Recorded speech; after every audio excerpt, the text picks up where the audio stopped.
We're here this morning to interview Johnie Martin Titus III. He was born in Fort Worth, Texas, June of 1951. He served in both the United States Air Force and the Army. Highest rank attained was Chief Warrant III. We are recording on Friday, May the 14th, Burleson, Texas. My name is Dale Dexheimer. I have no relationship with Johnie. This interview is being conducted for the Veterans History Project at the Library of Congress. And with that, Johnie, you can tell us your story.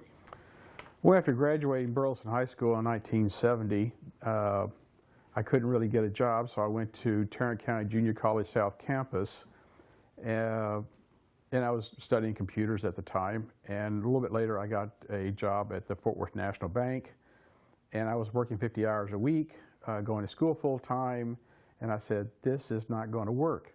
So I read where they would the military would pay 75% of the tuition while I was in the military. So I went to the Navy recruiter, went over to Dallas, took the test, came back, and it was extremely high. And there was, in fact, when I walked in, the guy said, you scored a 92 on the test? And I go, yeah. And I was 356 in the draft, so I didn't have to go. He says, threw $1 to the E4 and says, get us some Cokes.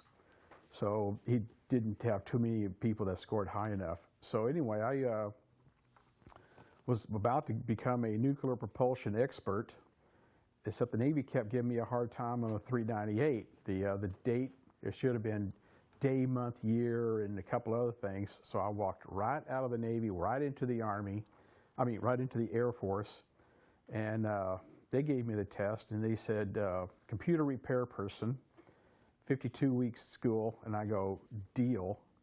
So I got down to basic training, found out that I'm colorblind. I can't see the numbers with the inside the dots. Everybody in the military has had the test.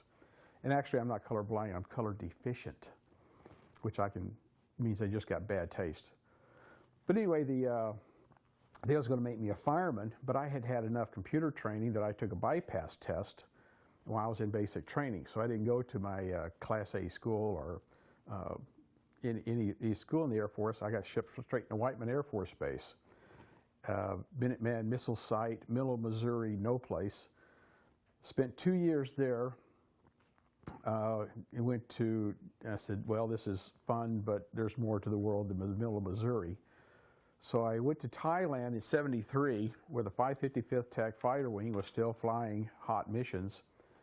I was there for 7 months into '94, where I went to Offutt. And the old saying was, once you get off it, you can't get off it. Well, it's pretty well true. I was a SAC train killer in the basement of the SAC headquarters, and I called a chief master sergeant that I knew, and I says, Nebraska is not the fun city everybody makes it up to be. So he made the assignment, and I went to Udorn. Was there for 2.5 months. And they were trying to close Udorn while several of us were checking in, so it was going to be a short assignment. So in February '76, I went to Yokota Air Base, Japan, which was pretty good fun. And about halfway through my 10 months there, I was told I was headed to, well, when I was at Offutt, I got a TS clearance. So when I was in Japan, they said, you're going to the Pentagon. Here's a whole lot more paperwork for a TS-SCI. Went to the Pentagon, got married May 6, '78. My son was born in April '79. I cross-trained in computer programming. Daughter was born August '80. I made staff sergeant along the way, and I was just about $50 above the poverty line with a wife and 2 kids living in Southeast DC on Bowling Air Force Base. And I was listening to a Army warrant officer and a Navy chief talking about when they were seamen together at the Lexington. And I says, well, how did you get from Navy to Army? He says, you fill out enough paperwork in the Army, they'll make you a general. So I went over to 1900 Half Street, saw Mr. Rhodes, some people just don't forget, and he gave me all the paperwork. I submitted it, got a letter of recommendation from Senator John Tower, which, by the way, was the only enlisted senator. All the other senators and congressmen were reserve Navy lieutenant commanders, whatever, and he was the only one that was enlisted, just because he wanted to be. But anyway, he went to, I got picked up as an Army warrant officer, went down to Fort Rucker to a 2-week knife and fork school, literally knife and fork. Then I went to Fort Harrison, this is in '81, for 16 weeks, and then to Germany, 1st Armored Division. And I was now in charge of people that were, now used to be my superiors, and I did not know how to blouse my boots because I was just Air Force. And it was a very interesting case. They sent me over to get all my supplies, to get the web gear, and of course they just throw everything in a duffel bag, and I took it back to what was going to be my office, and 2 other warrant officers were sitting around watching me put this stuff together. Fortunately, I'd seen enough John Wayne movies, I knew how. But was there 4.5 years where I finished up my bachelor's degree. Now, that meant that I had been through 7 assignments, 6 colleges, a wife, 2 kids, working 50 hours to get my bachelor's degree after 14 years. And I says, well, it was really interesting. I think I want to get a master's. So I sent a list to my detailer of pretty much every military installation, every Army installation in the CONUS, saying I want to go in this order because that's the most likely chances of me getting a master's degree. He says, well, if you fill out this paperwork, we'll send you full time because we have a requirement for a warrant officer to have a master's degree in computer science, and you're the only one qualified. So I went to Florida Institute of Technology for 15 months, got my master's degree, then to Fort Harrison where I was an instructor. Taught things like artificial intelligence, well, they did a lecture on artificial intelligence, taught operating systems, 58 hours telecommunications, just whatever they would throw at me. Well, right about that time, they came, Senator John Glenn was pushing the case to get rid of all the strap hangers, the 05s and 6s that were going to be into 30, but they were never going to be promoted, and they were clogging the system trying to get everybody else promoted. Well, those are the people that decide who gets put out in the Army. So they eliminated 5 warrant officer MOSs and a whole lot of other people, and including me because I was U.S. Army Reserve, not regular Army. So I got out September '88, joined the Virginia National Guard, and I was sworn in on Wednesday, and they says, oh yeah, welcome to the Virginia National Guard. We have a PT test on Saturday. I had not even run 20 feet in a year and a half. I passed the test, but as I crossed the finish line on the 2-mile run, I walked about 5 feet, fell down flat on my back, and just said, paddles, paddles. But anyway, I was moving along, spent a year and a half in the Virginia National Guard, and along came Desert Storm. They asked for volunteers, and I says, I'll go. So I went with the 123rd Data Process, 123rd AG out of Richmond, and they came back and I stayed. I moved from the processing prisoners up to the enemy prisoner of war system because they found out I could spell computers, and I was taking care of their software and I could fix their PCs.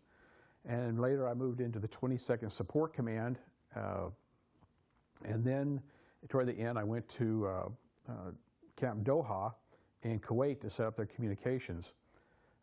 And November 21st, 1991, I went over 18 years federal active duty, which is, for the officers know that is a magical moment in which you pretty much have to, after you go over 18, you have to commit a general grade court-martial offense to get thrown out of the Army. Otherwise, they have to keep you till 20. So in December '91, I came back. I had to explain all this to everybody in personnel at Fort Jackson that I did get to stay in. I was not normal. I did not get put out. So they, messing around, they was looking for an assignment, and I got called by my detailer saying, Washington, D.C., pick. And I go, whatever it is, I'll take it, because we were living in Manassas. So it's the Presidential Inaugural Committee, and the military runs the parade for the presidential inauguration since George Washington. Very interesting time. And when that was over, Military District of Washington said, you belong to us. Well, along the time when I was at the Presidential Inaugural Committee, I get called by the company commander of headquarters and headquarters U.S. Army, says, I need to talk to you. And I go, I can't make it right now because the shuttle, it's late in the afternoon, can I do it tomorrow morning? And she says, okay, but I need to see you first thing that you can get here. And of course, all night I'm wondering, what did I do that she could have found out about? So the first thing in the morning I go over, and as a crusty warrant officer, now CW3, I didn't report in too often, but in this case I thought it would be better. So I reported in, and she says, please have a seat. She gets up and says, do you know what this is about? And I go, no. She closes the door, and I go, this is not going to be good. She sits down, hands me a piece of paper, and says, you will either ETS or retire February 1994. And I go, heck, I thought it was November '93. I got to stay an extra 4 months. She goes, you know about this? And I go, oh, I'm looking forward to it. And of course, then the color comes back into her face because she realizes she does not have to put somebody out of the military. So February '94, I retired. It was a fun time.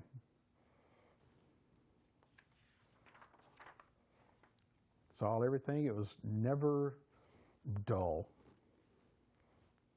Any other questions you'd like?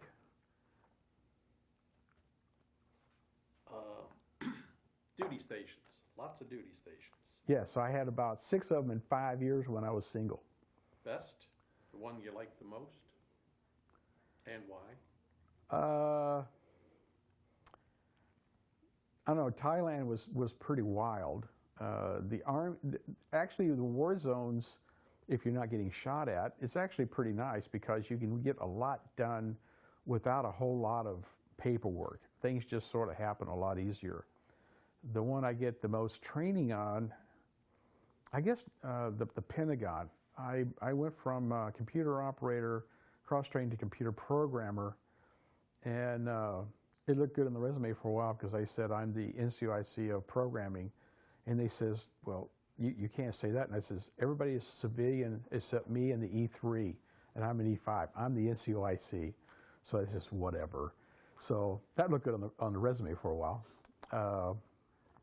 And I guess the Pentagon in the basement of the WMIX basement of the Pentagon. It was. It also got my security clearance, which pays off in the civilian world. So yeah, and I got married, had the 2 kids.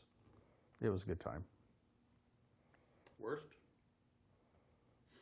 Off it was not that great. But I always made the best of where I was at. They kept saying, oh, this is a terrible place. And I always had a good time where I was at. I just, even living in Desert Storm, living on a cot with the plywood wall for your room in a hangar, it's still, you know, I just did the best whatever I was at. The scenery was good, you know, things like that. I think in 20 years you probably met a lot of people, some you remember, some you don't for various reasons. You mentioned a Mr. Rhodes that you always remember. I just, because he showed me how to do the paperwork and got that done. I wouldn't recognize him Was now. he a civilian? No, he was a CW2. Okay. I met Schwarzkopf, I met Pagodas, who took over for Schwarzkopf, and I think I owe him the most because the orders came down that if you had been a National Guard and Reserve and your unit has returned to the States, you had to go back too. So I walked in with General Pagodas and the colonel, and the 06, and said, I'd like to stay. He says, good, you're staying. He looked at his aide, the major, and said, get a hold of the colonel in charge of assignments and tell him Titus is staying. And the major says, you don't want to talk to the general? He goes, no, I get a whole lot more done when I talk to colonels. So, who's going to tell Pagodas? No. He was also a very interesting guy in that he liked to tell the story of when things were first ramping up. He had a captain out on the runway for about 36 hours who had been directing the airplanes coming in, telling them to stop and everything. So he went out and said, and there wasn't that much staff there at the time, so he went out and told the captain, come back in 10 hours after you get some sleep. So he's out there as a 2-star general directing aircraft.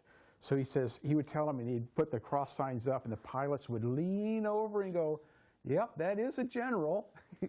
So, and then he said the 82nd Airbornes come running out the back with their everything ready to go to the war. He says, gentlemen, just relax, go over to get your water, pick up some souvenirs, we'll get you on the bus into the front in just a couple hours. And it's kind of bust their bubble, But he was a character. He was the one that really got things done in Desert Storm. Schwarzkopf had the master plan, but Pagodas supplied everything. He got all the stuff in. So I think he was one of the most interesting people. But I met a lot of people that were just really smart and very, very dedicated. And you just can't quit things like that. It was really nice. Desert Storm. What did you do in Desert Storm? Fix computers and what have you? Well, first I was processing prisoners. When a prisoner got caught, and there's a cute story. When prisoners get caught, they're brought by the 82nd, 101, whoever. They get a little card and they're put on a bus and they were brought back. Now, you would think that they would be upset. No, they had a guard and a driver, and the guard said, okay, if you're good, I'll give you a cigarette when we get to the other end. And they were always really good. I mean, they were all chain smokers, every one of those Iraqis. But anyway, they gave them a cigarette or 2 cigarettes, whatever. And there was one time the drivers and guards had just really exhausted. And they just came out, they stopped the buses, all 5 buses, went over the side and laid down. And they were just pretty much asleep. And this captain came over and started giving them a hard time. He says, I got to get all these prisoners up. Get up, let's get going. And this one guy says, I'll take care of it. So he goes over to this really bunch of Iraqi prisoners. He goes, okay, who can drive a bus? 5 of them raise their hands. He goes, y'all get 5 cigarettes apiece. Get on the bus. Everybody, get on the bus. Let's go. So one guard, 5 buses, pulls up to the, drives them all the way back. And it's a several-hour drive from where they're caught back to the West Prisoner War Camp. And he pulls up and he says, where's the paperwork? And he says, I don't have any paperwork. They're yours. And he just gets on a bus and drives back to the other place. So, they didn't want to do escape. They're happy to have been there. And when and we were processing prisoners, and then I got pulled up to fix, and they sent me back out. I was running between Camp, not Doha, Kobar Towers, where the theater was, and the East Prisoner of War Camp. Me and a guy, Sergeant Smith, was running back between all these things. And when it was processed, it came up as caught by the 301st Prisoner of War Camp. And we go, no, you did not capture any. So when I got out there, I says, okay, who, the 301st, who really caught them? And they says, oh, well, that's a really good story. We really caught them. The guard is standing at the front gate, more or less. It's not a front gate. It's just a tracks in the sand over to the prisoner of war camp. And the guy standing there, just an E4 with an unloaded M16 and a full load of armed to the teeth Iraqis pull up to the front right there. I mean, they had the rocket launchers, the machine guns, grenades, everything. He says, "Is this where we surrender?" And he says, "Wait a minute." So he picks up the field phone. He gets the S2. He's the only guy officer he could get on the line. He says, "Well, I got a whole truckload of armed Iraqis. What do I do?" And the S2 says, "First, disarm them." "Okay, everybody, throw your weapon over here." And they just threw all this stuff into the sand. I mean, just mounds, AK-47s, machine guns, everything. He says, "Okay, I've disarmed them. Now what?" He goes, "Take them into the camp. Everybody out of the camp, come with me." And the whole way over there, "Is this where we get food? Is this where we get water? Is this where we can take shower?" "Yes, yes, yes." So he walks up, and the 301st captured. There was about 25 of them. Were the Iraqis, the prisoners, were they bilingual? How did you communicate with them, John? A lot of the officers were U.S. college-trained graduates. UCLA, USC. Wherever. And it was, there's a couple of stories about some National Guard Reserve guy would be walking along, and he'd hear, all these Iraqis, squatted down or sitting on the ground, and he'd hear, Mike, "Abdul, what are you doing over there?" And they were college, buddies. That happened a couple of times. There was a couple of Americans. One went over to say goodbye to his grandparents, and "I'm never coming back to here again," made the one-time visit. And before he could get out, the Iran-Iraq War broke out. And pretty much everybody that was breathing got thrown in the army. So he stuck his American passport. He was American born. He stuck his passport down his pants and went through the Iran-Iraq War. And then when that was over, before he could get out, they started the next war. So when he came through the line, he was sitting down with the interviewer, and the guy says, "Nationality?" He goes, "American." And he goes, No. "A nationality. I was born in the USA. Here's my passport." And they go, "Just a minute." So they got him on the helicopter out, the debriefing. But it was not uncommon to actually capture Americans. They got caught for one reason or another. Import-export trade or whatever they were over there for. But it was wild. I think the only reason the war even lasted 101 hours is because everybody was surrendering so fast, and they demanded by Geneva rights that we do take them to the prisoner of war camp and not just let them go. It was. You mentioned plywood walls and a hangar. Yeah, that's what we had. We was at Camp Doha, was a truck stop, and they just had hangars. I mean, the warehouses, just a whole bunch of warehouses, and they would put plywood, 4x8 sheets up, and that was your area. You have a real mess, or did you eat everything out of a can? For a long time, everything was MRE. And then the Air Force showed up, so we started getting the catered system. Air Force always does a lot better at that. We first went to Khobar Towers, which was back in Dhahran. That was pretty nice. The apartments, that was the one that was blown up a couple of years later. The truck bomb blew a couple of, I was in the apartments, one behind that was blown up. But those had been built for the Bedouins, and the Bedouins preferred to live in a tent, so they just stayed there a little while and left. There was no place to slaughter a goat in an apartment building, so they didn't know. So anyway, they left after a while. So the military took over. It was not bad. It had showers, no furniture, but the carpet was. Pardon? Hot water? I had hot water, had cold water. In the field, no. You had standing showers that had 2 or 3 places where you could stand for the shower, and it was a big tank above it, and somebody painted the tank white instead of painting it black, where it would have been a whole lot warmer. So they'd pump it in there, and you took a short shower, but it was cold. Was it a municipal water system, or did you have to truck all that water in? Had to truck the water in. Wow. The water would come up, and it was bucket brigade to get it into the tank so you could take a shower. You didn't drink the water. It had very high sodium content, and they said you would get kidney stones if you drank it for very much. I mean, it was okay. It wasn't poison. They just don't drink it for that long. So everything was bottled water. It was after a while you just kind of got used to it. They started putting in at Doha.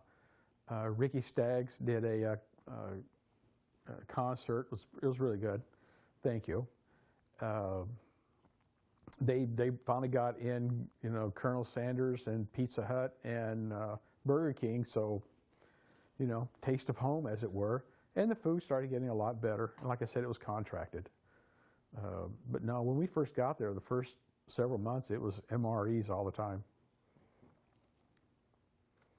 I have one question, kind of out of line here, but Fort Harrison, you were a trainor.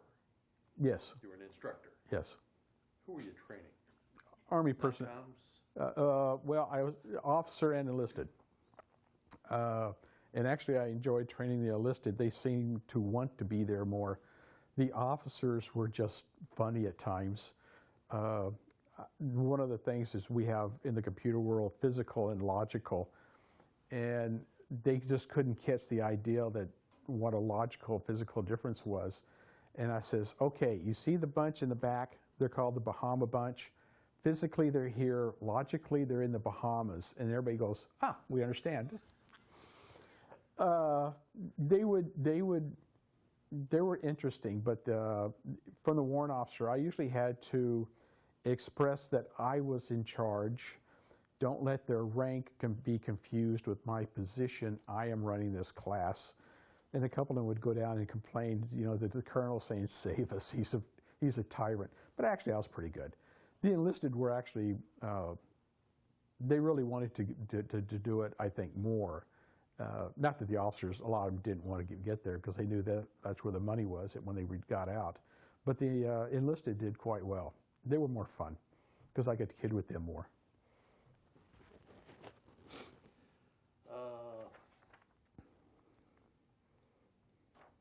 Decorations? Medals? 22. 22. Legion of Merit, Bronze Star. What did you get the Bronze Star for? Desert Storm. Legion of Merit was retirement.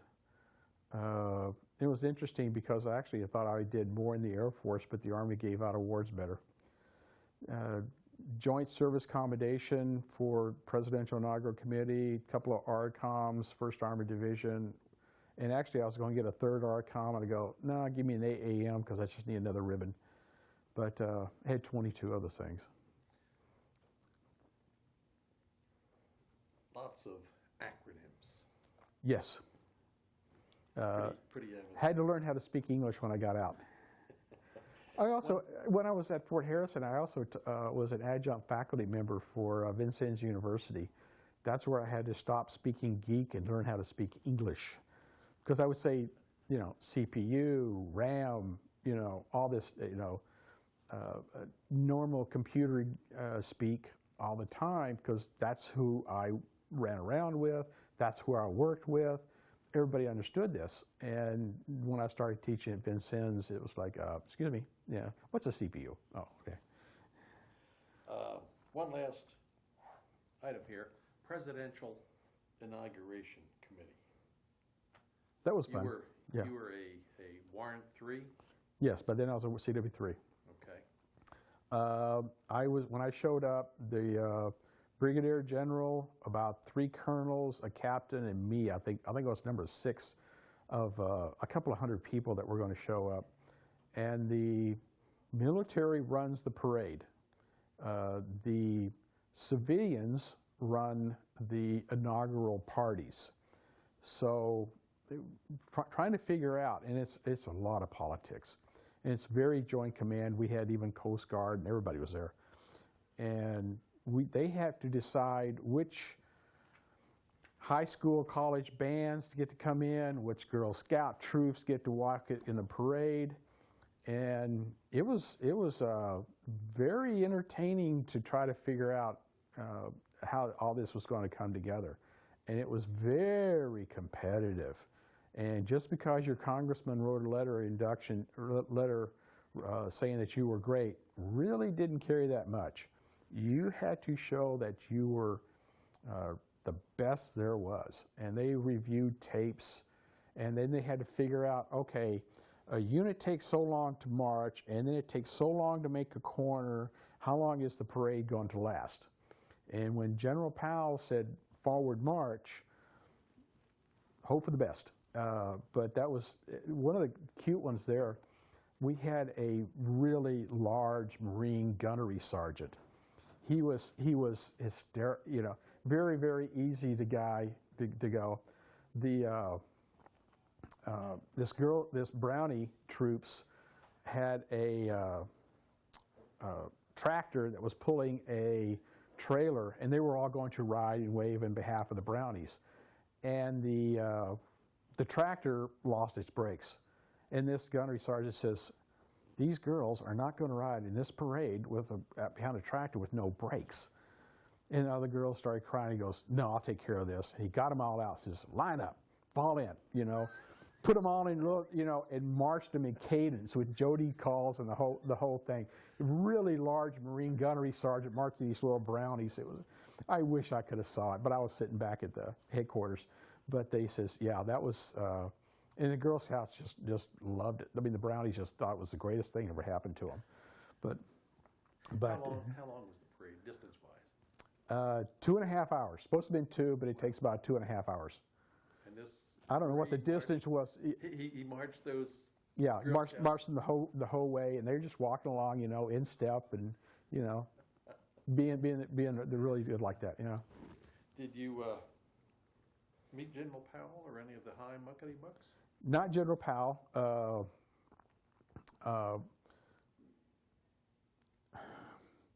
He does a TV show. Yeah, no, I didn't see any of the people.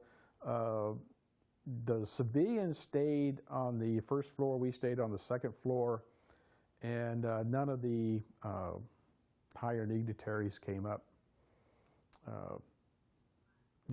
I did when I was in Desert Storm. I do have the General Schwarzkopf and General Pagodas and me in one picture where I'm shaking Schwarzkopf. He came in for the last goodbye, and as he was walking through, they were taking Polaroid pictures all the way down and then handing them to whoever shook his hands.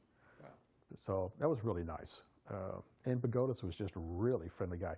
Another cute story about Pagodas. There was a Pennsylvania unit that got hit by a Scud missile, and a lot of people got killed.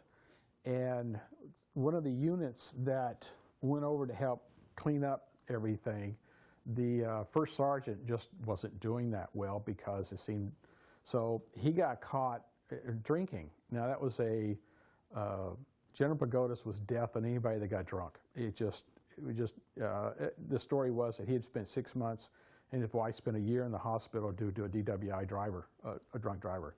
So drinking was that was Army Regulation 1. Well, anyway, he got caught, so he goes in to see General Pagodas, he reports in, and the Pagodas says, okay, I'm going to give you Article 15, but before I ruin your career, you won't have anything to say. He goes, yes, General, I was at the Pentagon, I was at the Pennsylvania unit, and we were picking up body parts, and me and the boys didn't get anything for it, and the officers got all the awards, and it was just a really hard thing to do. And General Pagoda says, I see. He signs the paper, calls in his administrative assistant, hands it to her, says, I don't mind if this gets lost. So before the door even closes, you can hear the shredder. So much for the Article 15, a general grade letter of reprimand with no punishment.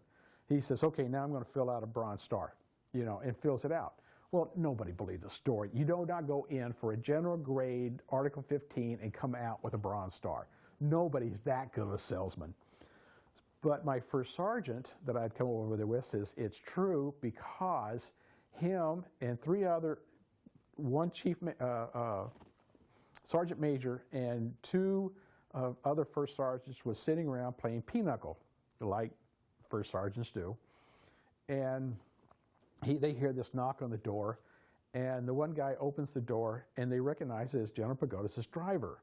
And he's holding a box that's making this tinkling noise. And they go, "What is this?" And Pagodas' driver says, "I don't know, I don't want to know," and hands it to him and runs down the stairs. It's like, oh, jeez. So they go in. It was a bottle of VO, a Seagram 7, and 3 other bottles of booze. And it was a little note saying, "If you drink this, don't leave the apartment." That was General Pagodas, you know. But, you know, because everybody's saying, "Oh, you did not get that Bronze Star." Yes, I did, and here's the paperwork. So, yeah, that is probably changed a little bit, but that's a true story. Wow. Anything else, maybe, John? No, I could probably tell war stories if I could remember them all. But I don't know if you got that much tape. Well, good. We appreciate the time, sir. I appreciate your this. service. You bet.